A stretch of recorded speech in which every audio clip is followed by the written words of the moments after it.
Stocks retreating from record highs as a weaker than expected jobs report renewed concerns about the economy. But the data also strengthened the case for a September rate cut, something my next guest believes is positive for stocks and is keeping him bullish on tech. Joining us now is David Lefkowitz, head of U.S. equities at UBS Global Wealth Management. David, it's good to see you. So, look, the market's having this modest rethink, I guess, of the perfect scenario of getting rate cuts into a strong economy when tech continues to lead.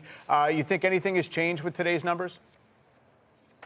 Yeah, Mike, I don't think anything has changed significantly. I mean, the economy has been slowing down. We've seen it in some of the recent payroll reports, obviously this one this morning confirming that.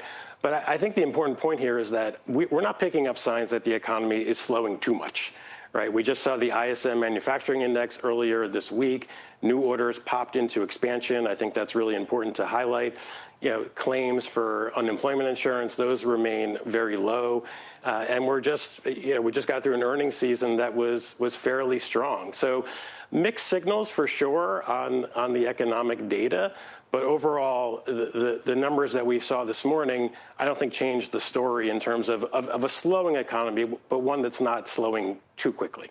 And I guess the question of whether the market has already kind of raced to a point of pricing in a lot of good news. There obviously some attention on valuations. You don't necessarily think that's going to be too predictive of how the market performs from here?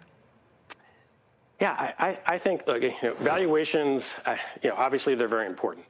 But as I think most investors know, they really don't have a good correlation with shorter term returns.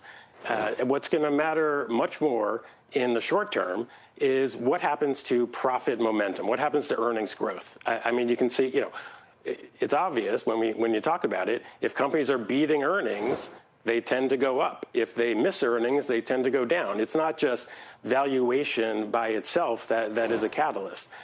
So, in our view, if we've got an economy that is slowing but not falling off a cliff, we think that bodes well for further corporate profit growth. And you're going to get an assist from those Fed rate cuts that look a lot more likely after today's data. And that should help some of the more cyclical parts of the economy.